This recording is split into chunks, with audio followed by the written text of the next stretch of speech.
Ar droad y 19fed ganrif, roedd galw enfawr am gopr. Diolch yn bennaf i'r ffaith fod llynges Pryden wedi penderfynu gorchuddio gwaelodion eu llongau pren mewn copr mwyn ei diogelu.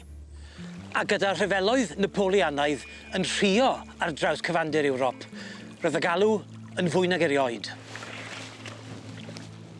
Roedd 2 fwynglawdd yma ym mhentre drws y coed. Mwynglawdd drws y coed, a'r un yma ychydig is i lawr y dyffryn, mwynglawdd Llymdde y Llian, wedi ei henwi ar ôl y fferm lle canfyddwyd y copr. Erbyn heddiw, mae dod lawr fan hyn yn dipyn o antur, ond dros gan mlynedd yn ôl, mae roedd bobl yn dod lawr yma bob dydd mwyn ennill bywoliaeth.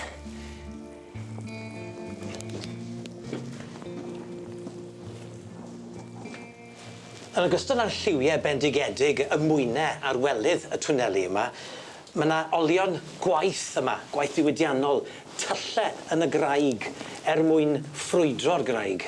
Olion diwydiannol o leia canrif yn ôl.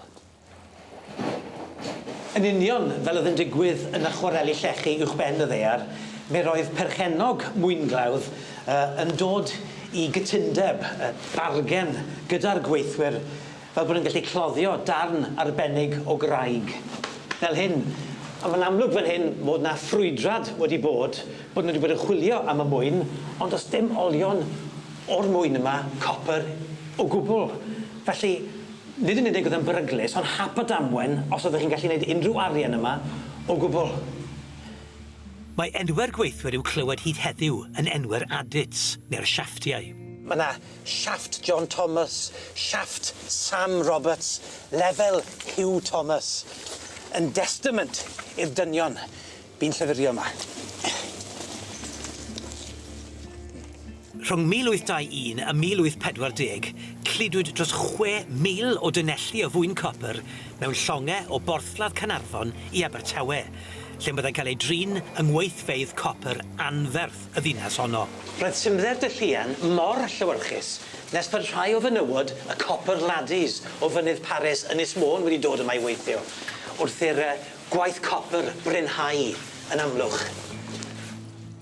Erbyn troed ar y 19fed ganrif, roedd gwaith Llymdde y Llian wedi suddo i 116 gwryd, neu fathom. Hwn yw mwynglawdd copr dyfnaf Eryri. Mae e bron yn cyrraedd lefel y môr. Ond cwympodd y galw a phris copr. Erbyn diwedd y Rhyfel Mawr, prin iawn oedd y cloddio yn Llymdde y Llian. Fe geodd y gwaith yma yn 1933 yn gadael dim ond olion y prysurdeb a fi.